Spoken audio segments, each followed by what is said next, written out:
video lecture, I will present the procedure of one-way classification for completely randomized design. Otherwise, it is called one-way classification for ANOVA test 1. Students, after watching this video lecture, don't forget to subscribe my channel 60 Thoughts and click the bell icon to get the new informations. Okay. So here in one-way classification, we consider the observations are classified according to one factor of interest, and it is considered even column wise, okay, not row wise. So here there are five steps are there. First step number one, whatever the statements are given, we have to consider one is null hypothesis, another one is alternative hypothesis. Okay, so null hypothesis, it is denoted by h naught, and alternative hypothesis we consider h1. So null hypothesis h naught, for example, h naught from there is no significant difference between the columns. So in one way classification, so we consider only one factor. That factor is we consider between column wise. Okay, what about your alternative statement? H1 is there is no significant difference between the column. If we next, in step number 2, we write the level of significance is alpha percentage. Alpha is nothing but based on the given statement, they give different values. Usually we consider alpha equal to 1% of level of significance, otherwise 5%, otherwise 10%. They give any one value is alpha value. Okay. Next we find step number 3. Step number 3, we compute a variance ratio.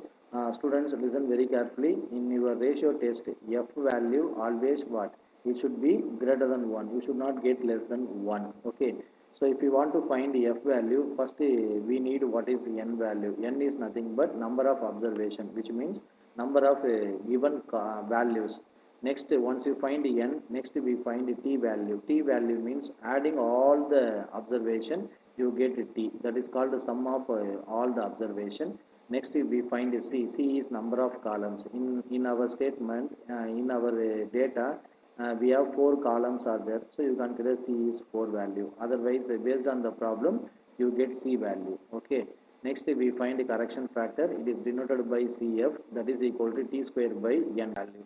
Next we find SST, that means sum of square of total value. How to find sum of square of total value means sum of xi square minus correction factor.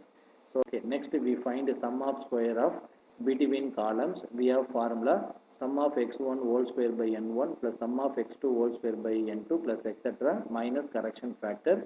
How to find this one? Adding all values in sample 1 by n1 is nothing but number of sample size in sample 1. Suppose in sample 1 we have 4 values are there, you consider n1 is 4. In sample 2 we have 5 values are there, you consider n2 is 5. So but we consider only what? Column wise, don't consider row wise. Next we find a sum of square of within errors, that is nothing but subtracting total minus column wise. Okay. Okay, next we write ANOVA table. This is the ANOVA table for a one-way classification. So here we consider 5 different categories. Category 1, source of variation. Here we consider for only one factor, that is between column and within errors. Then we consider total value. So SSC, first you find SSC. SSC is nothing but what? Sum of square of between columns. We have some formula is that. What is SSC formula? This is SSC formula. Next you find SSC, SST. Degree of freedom formula is C minus 1. Within error formula is n minus C. If you add these two, you get n minus 1. Next you find the MSC. How to find the MSC? Divide this number by this number. Similarly, you find the MSE. Okay, once you find these 8 values, then only we can able to find the F value. Otherwise, we are unable to find a ratio test. Okay. Once MSC value is greater than MSC, we can use this formula. Otherwise, we can use this one. Once you consider this formula, then we write degree of freedom is C minus 1 comma n minus C. Otherwise, n minus C comma C minus 1. So next step number 4. What is step number 4? The critical value at alpha percentage level of significance of the degree of freedom, either C minus 1 comma n minus C or n minus C comma C minus 1 is F alpha. This F alpha is called statistical table value with the help of critical value and degree of freedom. Next, we find step number 5. Step number 5, we give conclusion only. If the computed value of f is strictly less than the table value of f alpha, then we accept null hypothesis. Otherwise, we reject null hypothesis. Okay. I hope you are enjoying this session. Thank you.